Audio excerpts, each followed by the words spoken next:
ஓம் ஸ்ரீ ராகவேந்திராய நமः. ஸ்ரீ குருப்யோ நமः. ஹரி ஓம். ஓம் ஸ்ரீ ராகவேந்திராய நமः. ராகவேந்திர குரு ஸ்தோத்திரத்திலே நம்ம இதுவரையிலும் 23 ஸ்லோகங்களுக்கு பொருள் விளக்கத்தை பார்த்திருக்கிறோம். இப்பொழுது 24வது ஸ்லோகத்தை இப்போ பார்க்குறோம். அந்தோபி திவ்ய திருஷ்டிஹி ஸ்யாத் ஏட மூகோபி வாக்பதிஹி பூர்ணாயுஹு பூர்ண சம்பத்திஹி ஸ்தோத்ரஸ்யாஸ்ய ஜபாத் பவேத். இந்த ஸ்தோத்திரத்தை தினமும் விடாது பாராயணம் செய்து வந்தால் குருடனுக்கு கூட தெய்வத்தன்மை வாய்ந்த பார்வையுள்ளவனாக மாறக்கூடிய பாக்கியம் கிடைக்கும். செவிடனாக இருப்பவனாலும் சரி, ஊமையாக இருந்தாலும் கூட அவங்களுக்கு இந்த குரு ஸ்தோத்திரத்தின் மகிமையினாலே பிருகஸ்பதி போன்ற சொல்வன்மை உள்ளவர்களாக இருப்பார்களாம்.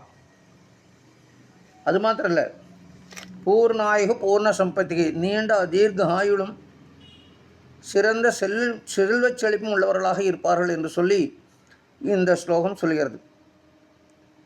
இதில் சூட்சம் என்ன? இந்த குருஸ்தோத்திரம் எப்படி சொல்லணும்? ராகவேந்திர குருஸ்தோத்திரம் எப்பட்டேத் பக்திபூர்வம், பக்திபூர்வமாக சொல்ல வேண்டும். அதுக்கு முன்னால் சொன்னால் இதி காலத்திரையே நித்தியம் பிரார்த்தனாம், தினமும் காலை மதியம் மாலை என்று 3 வேளையும் இந்த ராகவேந்திர குருஸ்தோத்திரை சொல்ல வேண்டும். அது பக்திபூர்வமாக சொல்ல வேண்டும். அந்த மாதிரி பக்திபூர்வமாக நம்ம எவ்வளோக்கு எவ்வளோ அதிகமாக சொல்கிறோமோ அவ்வளோக்குள்ள நம்ம அனுகிரகங்கள் நிறைய கிடைக்கும். திவ்ய திருஷ்டி கிடைக்கும்னு சொல்லியிருக்காரு. நார்மலாக திருஷ்டிங்கிறதுல பல்வேறு வகையான திருஷ்டிகள் உண்டு. ஞான திருஷ்டி, தூர திருஷ்டி, இது மாதிரி நிறைய திருஷ்டிகளெல்லாம் உண்டு. அதாவது பிற்காலத்தில் நடக்கக்கூடிய விஷயங்களை முன்கூட்டியே நம்ம ஆராய்ந்து அதுக்கு தகுந்த மாதிரி நடந்த ஒரு பிஸ்னஸ் பீப்புளுக்கெல்லாம் அந்த மாதிரி செய்வாங்க. மகான்கள் கிடைக்கும் ஞான திருஷ்டி.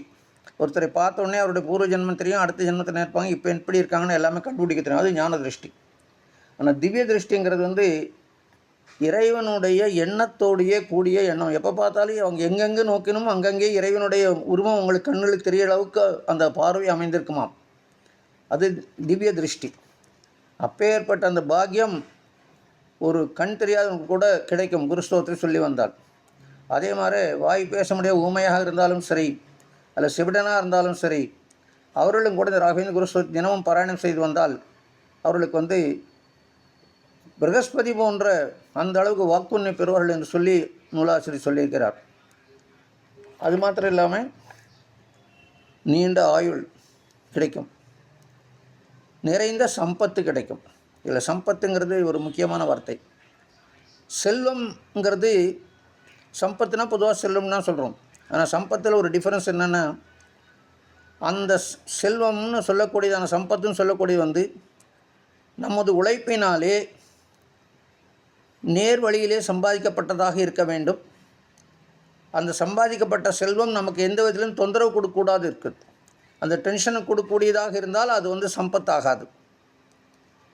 தவறான வழியிலே சம்பாதிக்கப்பட்ட செல்வம் சம்பத்தாகாது. திடீர்னு ஒரு லாட்ரி சீட்டில் நமக்கு 10 லட்சம் விழுந்துருக்குது, அது சம்பத்துன்னு சொல்லணும். அது ஷியர் லக், அவ்வளோதான், அது சம்பத்தாகாது. நம்மளோட முயற்சிகள் அதில் இருக்க வேண்டும். அந்த நம்ம முயற்சி அளவுக்கு வரக்கூடிய செல்வம் நேர் வழியில் சம்பாதிக்கப்பட்டதான செல்வம், அதுவே சம்பத். செல்வம் அல்லாமல் நல்ல அழகான குடும்பம், அமைதியான குடும்பம், மகிழ்ச்சிகரமாக இருக்கக்கூடிய குடும்பம், ஒரு நல்ல அண்டர்ஸ்டாண்டிங் இருக்கக்கூடிய குழந்தைகள், மனைவி, இவங்களோடு இருக்கக்கூடியதான குடும்பம், அதுவும் ஒரு சம்பத். ஸோ இது எல்லாமே இந்த ராகவேந்திர குரு சொன்னால் கிடைக்கும். அதான் இதே தான் இந்த ராகவேந்திரத்திலே மகாகவி நாராயணர் அவருடைய முதல் அத்தியாயத்தில் 13வது ஸ்லோகம், மூகோபேத் பிரசாதேன முகுந்த சயனாயத்தே ராஜராஜாயத்தே ரிக்தோ ராகவேந்திரம் தமாஸ்ரீ.